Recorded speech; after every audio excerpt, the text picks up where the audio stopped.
συντρόφους, να ψάχνουμε να βρούμε χριστιανικές.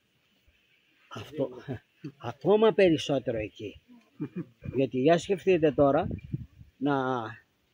να επιλέξετε μία σύντροφο που δεν έχει καμιά σχέση με το Θεό, ή έναν σύντροφο, όχι σύντροφο, εγώ θα το έλεγα υποψήφια γυναίκα και υποψήφιο γαμπρό, όχι σύντροφο. Το σύντροφο τώρα το παρεξηγήθηκαν εδώ, παρεξηγείται αυτή η φράση, ότι άμα συζεί κάποιος εκεί, έχω το σύντροφό μου, λέει.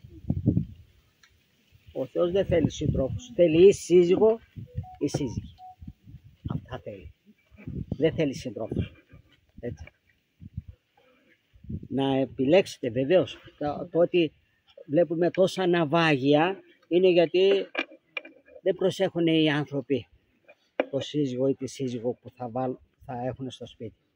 Δεν το ζητάνε από την Παναγία, από τον Κύριό μας. Να πούνε, Κύριε, σε παρακαλώ Παναγία μου, στείλε μου ένα σύζυγο ή μία σύζυγο για να κάνουμε μία αγία οικογένεια.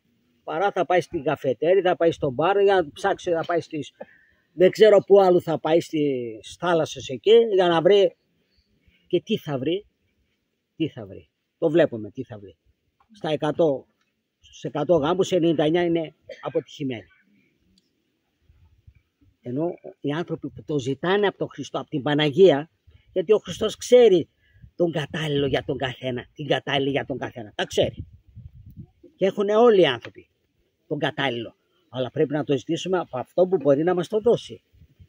Όχι να βάλω το εγώ μου μπροστά γιατί με γυάλισε, γιατί έχει ωραία μάτια, ξέρω εγώ, σαν το ψάρι εκεί στο δόλωμα. Και να τα αποτελέσματα. Τα ζείτε, δεν τα ζείτε. Και εσείς μεταξύ σας εδώ υπάρχουν, ας τα να πάνε. Μπόλικα, ναι.